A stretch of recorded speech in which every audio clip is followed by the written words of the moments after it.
காஞ்சிபுரத்தில் மாவட்ட ஆட்சியர் அலுவலகத்தை முற்றுகையிட முயன்ற சாம்சங் தொழிலாளர்கள் கைது செய்யப்பட்டுள்ளனர். இது தொடர்பான கூடுதல் விவரங்களோடு செய்தியாளர் இஸ்மாயில் நம்மோடு இணைகிறார். அவரிடம் கேட்கலாம். இஸ்மாயில், பல்வேறு அம்ச கோரிக்கைகளை வலியுறுத்தி தொடர்ச்சியாக சாம்சங் தொழிலாளர்கள் தொடர்ச்சியாக போராட்டத்தில் ஈடுபட்டு வராங்க. இன்றைய போராட்டத்தின் போது அவர்கள் கைது செய்யப்பட்டிருக்கிறார்கள். எத்தனை பேர் கைது செய்யப்பட்டிருக்கிறார்கள்? அடுத்த கட்டமா என்ன செய்ய போறாங்க?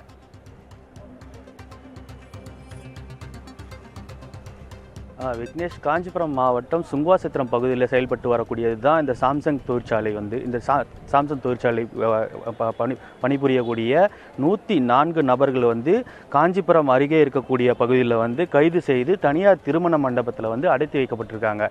கிட்டத்தட்ட 104 பேர் இந்த திருமண மண்டபத்திலும், மீதமுள்ள சில பேர் அந்த போராட்டம் நடத்தக்கூடிய 7 நாட்களாக தொடர்ச்சியாக போராட்டம் நடந்து வந்த இடத்துலையும் தற்போது தங்களுடைய போராட்டத்தை தொடர்ச்சியாக நடத்தி வருகிறார்கள். இவர்களுடைய போராட்டத்தினுடைய கோரிக்கை என்னவென்றால், அவர்களுடைய ஊதிய உயர்வு, அதன் பிறகு தொழிற்சங்கத்துக்கு அனுமதி வழங்க வேண்டும் என பல்வேறு கட்டத்தை தாண்டி இவர்கள் கோரிக்கை வைத்து போராட்டத்தை நடத்தி வருகிறார்கள். ஏற்கனவே இரண்டு முறை இவர்களிடம் பேச்சுவார்த்தை நடத்தப்பட்டுள்ளது.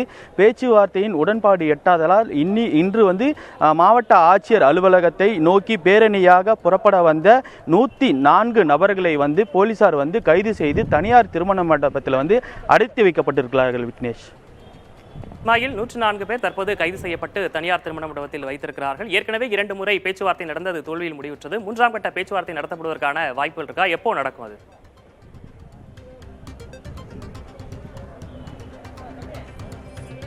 விக்னேஷ், மாவட்ட ஆட்சியர் அழைப்புக்காகவும் அது மட்டும் இல்லாமல் தொழிற்சங்க நிர்வாகத்துடைய அழைப்புக்காகவும் இவர்கள் காத்திருப்பதாக நம்மளிடம் ஏற்கனவே தெரிவித்திருந்தார்கள். தொடர்ச்சியாக இவர்கள் வைக்கும் கோரிக்கையை நிறைவேற்றும் பட்சத்தில் இவர்கள் வைக்கும் கோரிக்கை நிறைவேறும் பட்சத்தில் தான் இவர்கள் பேச்சுவார்த்தை முடிவு எட்டப்படும். இல்லை என்றால் மீண்டும் தொடர்ச்சியாக பல்வேறு கட்ட போராட்டத்திலையும் இவர்கள் முன்னெடுத்து நடத்துவதாக ஏற்கனவே தெரிவித்திருந்தார்கள். கிட்டத்தட்ட 2007ஆம் ஆண்டு தொடங்கிய இந்த தொழிற்சாலையானது தற்போது வரை அதே பகுதியில் செயல்பட்டு வருகிறது.